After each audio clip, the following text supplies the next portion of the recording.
और 2 साल से पापा निकाल दिए बाहर जो है, क्योंकि आर्थिक स्थिति भी ठीक नहीं थी। यहाँ पे थोड़ा झगड़ा-वगड़ा ज़्यादा होता था, विवाद हुआ था, तो इसी वजह से झगड़ा में सोचे कि नहीं रखना है बच्चों को, इसलिए बाहर निकाल दिए।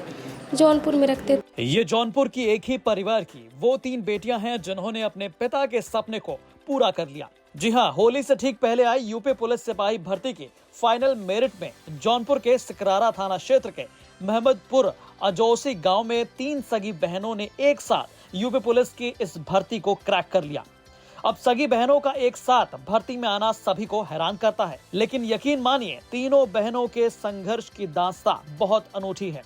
तीनों एथलीट जरूर थीं, लेकिन खेल अलग अलग थे, पढ़ाई अलग अलग थी। पेशे से किसान पिता स्वतंत्र उर्फ पप्पू चौहान के 4 बच्चे हैं, 3 बेटियां और 1 बेटा। चारों बच्चों को पढ़ाने की जिम्मेदारी के साथ साथ पप्पू बड़ी मुश्किल से घर चला पाते थे। आलम यह था कि बच्चों को पढ़ाने के लिए पप्पू को अपनी जमीन तक बेचनी पड़ी थी। बेटियों का दावा है कि आस पड़ोस से कुछ विवाद भी हो गया था, लेकिन किसान पिता ने ठान लिया था कि इस माहौल से बच्चों को दूर रखना है, भले इसके लिए जमीन ही क्यों ना बेचनी पड़े। सबसे बड़ी बेटी खुशबू बताती हैं, सर बहुत कठिनाई आई पढ़ने लिखने में भी, उसके बाद ग्राउंड पे जाने में भी बहुत कठिनाई आई, और हम लोग को आर्थिक रूप से भी बहुत ज़्यादा कठिनाई आई है।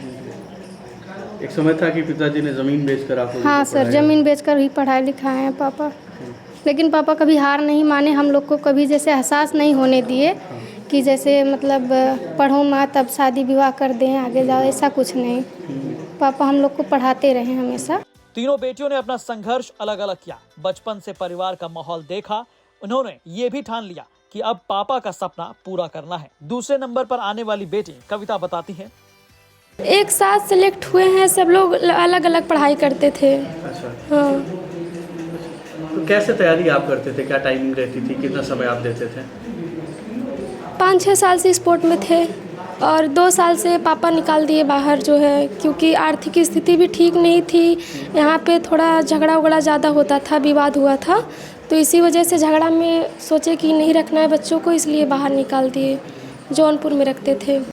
सबसे छोटी बेटी सोनाली बताती हैं कि आज उन लोगों को भी तगड़ा जवाब मिल गया जो कभी बेटियों को बाहर पढ़ाने के लिए तंज कसा करते थे।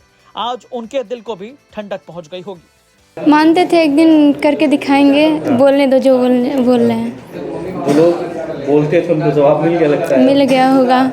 संघर्ष और सफलता का रास्ता दिखाने वाला सबसे अहम रोल होता है गुरु का, और इन बहनों को गुरु मिले रविचंद्र यादव, जो जौनपुर में फ्री में बच्चों को ट्रेनिंग देते हैं। खुद भी खिलाड़ी रहे, वो बताते हैं, सबसे बड़ी खुशबू जो कि खो खो की खिलाड़ी थी, इन्होंने पूर्वांचल विश्वविद्यालय की तरफ से अखिल भारतीय स्तर पर प्रतिभाग किया है। दूसरी कविता, जिसने कबड्डी को चयन किया था, ये स्टेट लेवल पर प्रतिभाग कर चुकी है जौनपुर की टीम में। और सोनाली जो कि नेशनल लेवल पर 400 मीटर की धावक थी, बहुत मेहनती थी। बीच बीच में इधर सिंथेटिक ट्रैक न होने के कारण इसको इलाहाबाद में भी प्रैक्टिस करने के लिए मोटिवेट किया गया और ऑनलाइन इसने पढ़ाई किया, और तीनों बहनों की सफलता देख करके बहुत अच्छा लग रहा है। तो कुछ इस तरह से तीनों बेटियों ने यूपी पुलिस सिपाही भर्ती में सिलेक्शन का रास्ता तय किया।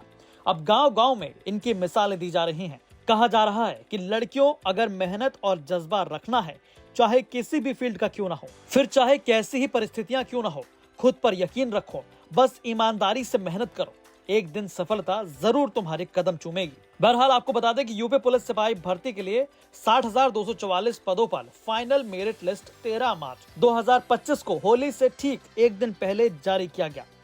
इसका एग्जाम पहले फरवरी 2024 में हुआ, लेकिन पेपर लीक के बाद री एग्जाम अगस्त 2024 में कराया गया। फिर डॉक्यूमेंट वेरिफिकेशन और फिजिकल टेस्ट के बाद फाइनल मेरिट लिस्ट जारी कर दी गई। जौनपुर से आदित्य भारद्वाज की रिपोर्ट, यूपी तक।